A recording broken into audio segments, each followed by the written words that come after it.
90-шы жылдары кәсіпқой бокста аса ауыр салмақ боксшылардың атағы жер жарып тұрған болатын. Майк Тайсон, Эвандер Холлифилд, Дэвид Туа, Риддик Боу, тағы басқа толып жатқан бокс аңыздарының түкіргенде түкірігі жерге түспей тұрған кез еді. Бірақ осы бір көкжалдардың арасында Арыстан лақабатымен танымал Леннокс Льюистің соққысынан соң рингтен өз аяғымен кеткен боксшы саусақпен санарлық. Біз бүгін рингтегі қарсыластардың барлығын жеңген, бокс тарихындағы соққысы ең ауыр боксшылардың бірі Леннокс Льюис жайлы айтатын боламыз.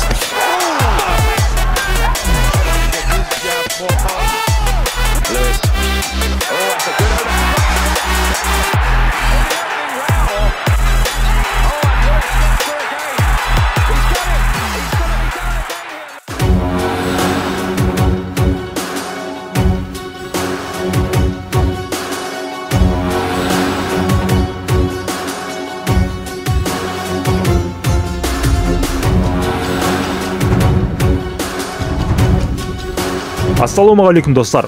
Әлемдік бокс жайлы қызықты ақпараттар беретін әлем боксинг арнасына қош келдіңіздер. Леннокс Льюис 1965 жылы 2 қыркүйекте Ұлыбритания астанасы Лондонда дүниеге келген. Жастайынан ата-анасы ажырасып кеткен соң 6 жасында анасымен бірге Канадаға қоныс аударған екен. Мұнда жергілікті балалар Леннокстың британдық акцентін мазақ етіп, оны үнемі шеттететін болады. Өзін өзі қорғау мақсатында бокс залына келген ол 17 жасында жастар арасындағы әлем чемпионы атанады. Осылайша Канаданың ұлттық құрама сапына енген ол 1984 жылғы Лос-Анджелестегі Олимпиада ойындарына қатысады. ақш-та жүрген шағында Льюис тіпті 17 жасар Тайсонмен спаррингте өткізген көрінеді. Бірақ бұл Олимпиаданың ширек финалында ол жергілікті боксшы Тайрел Биггстен жеңіліп, жарыс жолынан шығып қалады. Олимпиадаға жолдама ойнатылған турнирде Майк Тайсонды жеңіп кеткен Тайрел Биггс осы Олимпиаданың чемпионы атанған болатын. Ал Канадаға қайта оралып, енді келесі Олимпиадаға дайындала бастаған Леннокс 1988 жылы Корея астанасы Сеулде өткен Олимпиада ойындарына жолдама алады.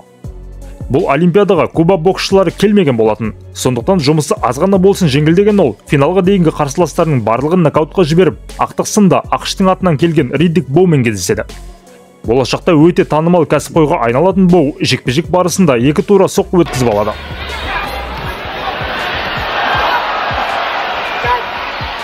Америкалық боксшы есеңгіреп тұрмаса да, екінші соққыдан соң рефери жекпе-жекті тоқтатады.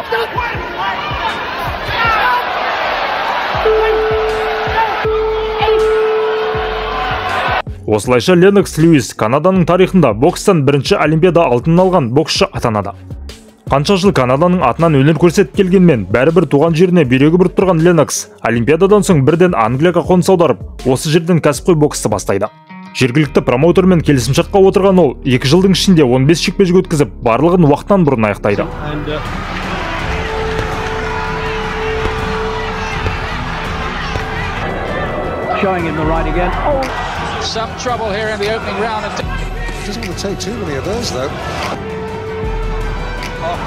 Осылайша 1991 жылдың жазында алғаш рет ақш-қа аттанып, бұрынғы әлем чемпионы Майк Уивермен кездеседі. Бұл уақытта жасы 40-қа келіп қалған Уивер жас Ленноксқа ештеме істей алмайды. Льюис қарсыласын 5-ші раундта жалғыз ғана соққымен нокаутқа жібереді.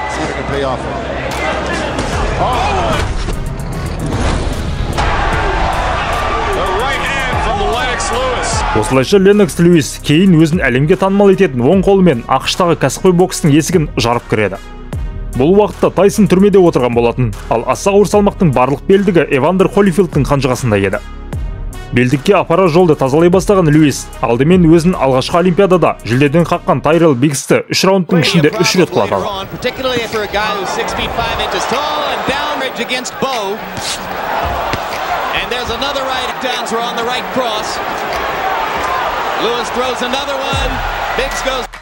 Осыдан соң Майк Тайсон 2 рет жекпе-жек өткізіп, нокаутқа жібере алмаған Донован Раддокты бар болғаны 2 раунд ішінде жермен жексен етеді.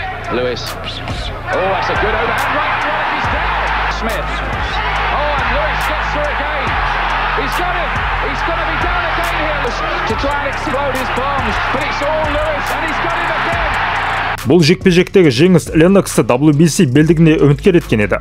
Бұл кезде Риддик Боу Эвандер Холлифилдті жеңіп, оның белдіктерінің барлығын тартып алған болатын. Дегенмен Олимпиада финалындағы жеген таяғы естен кетпеген Боу Льюиске қарсы WBC белдігін қорғаудан бас тартады. Сол себепті WBC тұжырымы автоматты түрде белдіктің иесі Льюис деп жариялайды. Оған келіспеген Боу өз кезегінде бұқаралық ақпарат құралдарын жинап, бүкіл әлемнің көзінше WBC белдігін қоқыс жәшігіне тастай салады. Осылайша Риддик Боу мен Леннокс Льюис арасындағы жекпе-жек сол күйі өтпейді. Енді WBC белдігін Англияға алып кеткен Леннокс чемпиондық атағын 1993 жылы алғаш рет Тони Такерге қарсы қорғайды. Мансабында 49 жекпе-жек өткізген Такер тек Тайсоннан ғана, оның өзінде ұпай санымен жеңілген өте мықты боксшы болатын. Жекпе-жекті боксшылар өте сақ бастап, алыс қашықтықтан жұдырықтаса бастайды.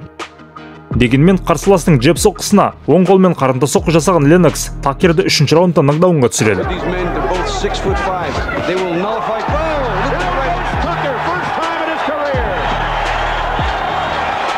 Бірақ сағысынбаған кәрі қасқыр Тони Такерді Льюисте уақытынан бұрын жеңе алмай, төрешілер шешіммен жеңіске жетеді.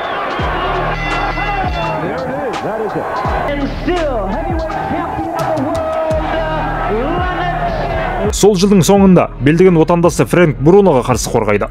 Жекпе-жектерінің барлығын дерлік нокаутпен аяқтаған Бруно жекпе-жек басында Льюисті біраз соққының астына алады.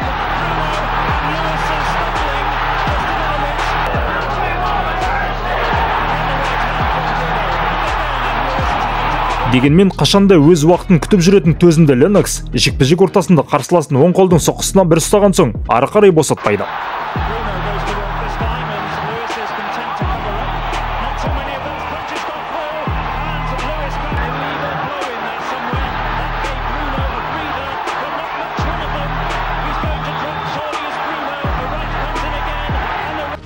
Мың 1994 жылдың күзінде Льюис белдігін кезекті рет америкалық Оливер Макколға қарсы қорғайды. Бұл уақытта қарсыластарының барлығын дерлік қоғадай жапырып келе жатқан Леннокс мансабында 5 рет жеңіліс көрген Макколды қарсылас ретінде аса бағаламайды. Бірден сұлатып түсіруге тұра ұмтылған ол америкалықтың қарымта соққысына түсіп қалып шалқасынан құлайды. Льюис орнынан көтерілгенмен аяғында әрең тұрған көрген соң рефери жекпе-жекті тоқтатады. Алғашқы жеңіліс Льюиске қатты әсер етеді. Барлығын ой елекінен өткізген ол бапкерін ауыстыруға шешім қабылдап, өзіне қарсы жекпе-жекте Оливер Макколды дайындаған әйгілі Эммануэль Стюартты жалдайды. Чемпиондық белдікке апарар жолды қайтадан бастауға мәжбүр болған Леннокс алдымен Лайнел Батлерді 5-ші раундта нокаутқа жібереді.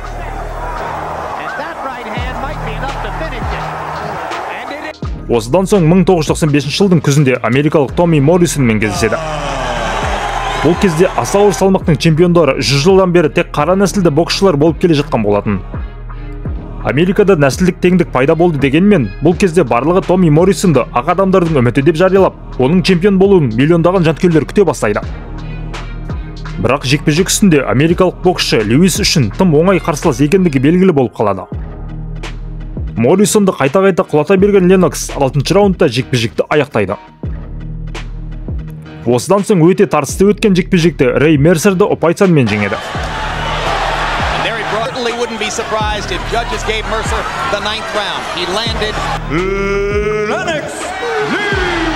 Осылайша 1997 жылдың басында Оливер Макколға қарсы реваншқа да шығады.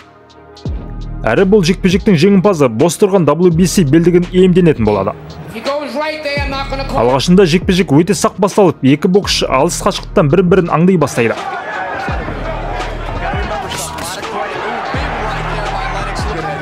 Дегенмен 3-ші раундтан бастап Маккол түсініксіз қимылдар жасай бастайды.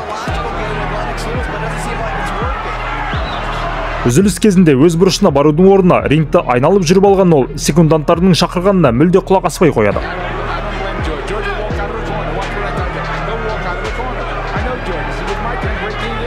Мұның барлығын қарсыластың тұзағы деп түсінген Льюис өте сақ қимылдағанмен ауыр соққыларды Макколдың басына кигізе бастайды.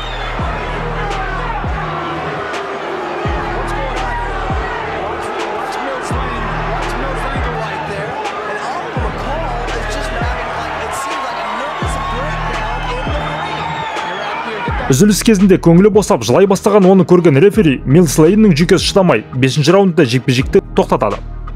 Кейіннен Оливер Макколдың бұл жекпе-жекке шегіп алып шыққандығы белгілі болады. Бір қызығы, сол кездің мықты боксшылардың барлығымен дерлік жұдырықтасқан Маккол рингке қанша рет есірткімен шықса да, ешқашан нокдаунығы болмаған екен. Міне денсаулық деген осы. Осыдан соң Льюис тағы бір психикасы орында емес, бірақ сол кездің өте мықты боксшысы болған поляк Анджей Галотамен кездеседі. Галота Риддик Боумен 2 рет кездесіп, 2 ретінде де оның жұмыртқаларын жарып жібере жатағандығымен танымал. Сонымен қатар Тайсонмен жұдырықтасу кезінде жекпе-жек аяқталмай жатып-ақ өз бетімен рингтен шығып кетіп қалғандығы тағы бар.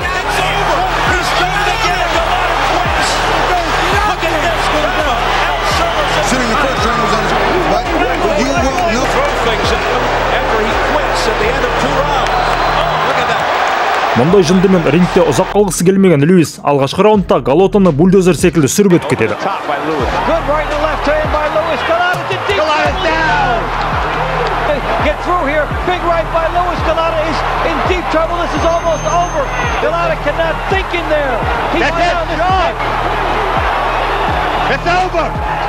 Осыдан соң сол кездің проспектісі саналған Шеннон Бриггсті 5 раундтың ішінде 3 рет құлап тұрғызады.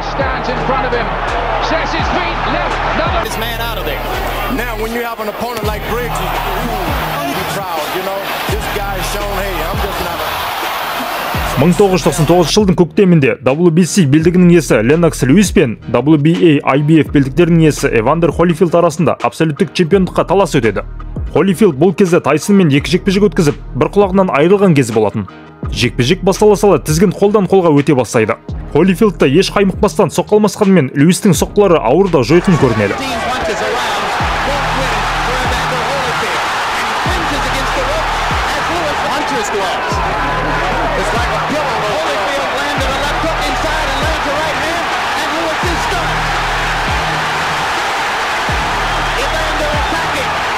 Осылайша өте тартысты өткен жекпе-жекте төрешілер тең аяқталды деп шешім шығарған екен.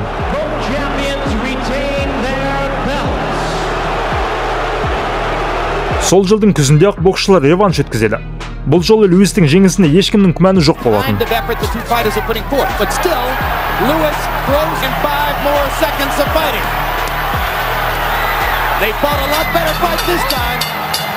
Осылайша аса ауыр салмақтың абсолюттік чемпион атанып шыға келген Льюистен соң әзірше ешкім абсолюттік чемпиондыққа жетпеген екен. 2000 жылда Леннокс бойы 2 метрден асатын Майкл Грантты нокаутқа жіберуден бастайды.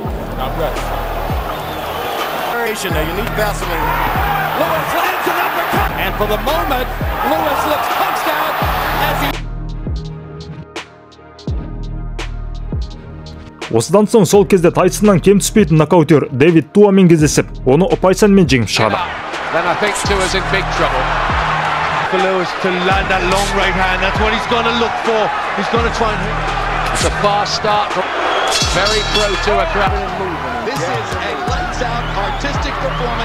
By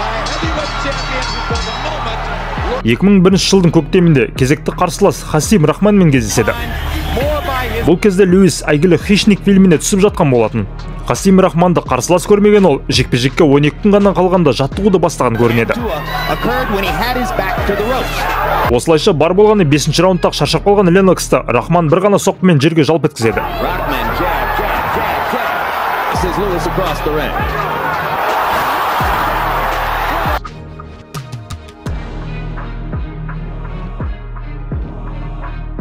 Дегенмен қателіктен қорытынды шығара алатын Льюис осы жылы Рахманмен реванш өткізеді. Реванш басында қарсыласын 4-ші раундта нокаутқа жіберуге уәде еткен ол, сол уәдесінде тұрып, 4-ші раунд ортасында классикалық 1-2-мен Рахманды сұлатып түсіреді. 2002 жылдың жазында бүкіл әлем күткен Майк Тайсонға қарсы супер жекпе-жекте өтеді. Тайсон бұл уақытта бабын әлде қашан жоғалтып алған болатын. Жекпе-жектерге мүлде дайындалмай-ақ шыға беретін ол, тек ауыр соққылардың арқасында жеңіске жетіп жүреді. Бірақ Майк өз мәнерінде жекпе-жекке дейінгі пресс-конференцияларды өте қызықты етіп өткізумен болады.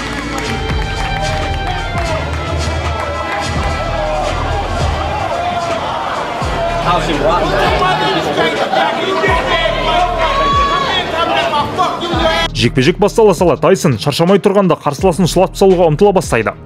Бұл тактикаға дайындалып шыққан Льюис Тайсонның шабуылы кезінде желкеден құшақтап алып, оның үстіне бар салмағымен жатып алумен болады.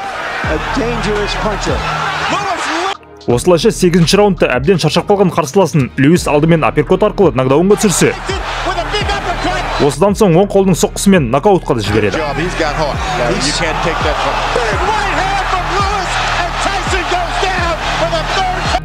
Арада бір жыл өткенде жасы 38-ге келіп қалған Льюис енді көзге түсіп келе жатқан Виталий Кличкомен кездеседі. Бұл кезде салмағы ауырлап қимылы баяулай бастаған Льюис бұрынғыдай аяқта жеңіл қимылдаудың орнына блокты қойып алып қарсыласына алға жүрумен болады. Мұндай Льюисқа қарсы Кличко алғашында өте жақсы өнер көрсете бастайды. Тіпті бірнеше рет ауыр соққысын өткізіп те жібереді. Алайда уақыт өте келе бұл жерде нағыз чемпион кім екендігін дәлелдей бастаған Льюис Виталийді өзінің сүйікті оң қолдың соққысына қайта-қайта ұстай бастайды. Осындай соққылардың бірінен қабағы жарылып, әрі уақыт өте келе соққының барлығын қабылдай бастаған Кличконың жағдайына алаңдаған дәрігерлер жекпе-жекті тоқтаттырады. Бұған келіспеген Виталий біраз уақыт ринг үстінде ақырумен болады.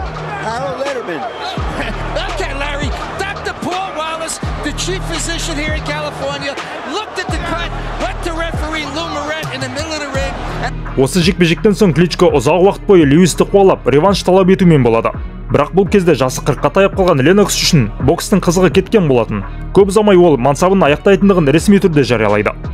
Осылайша Леннокс Льюис мансабын чемпиондық статуста аяқтап, қарсыластарының барлығын жеңген аз ғана боксшылардың қатарында бокстан кетеді.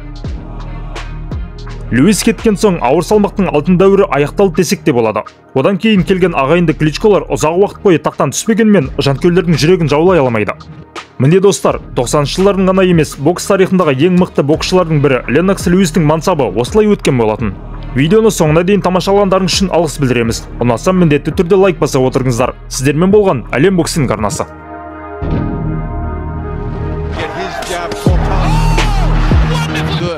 So Tommy's got to get desperate.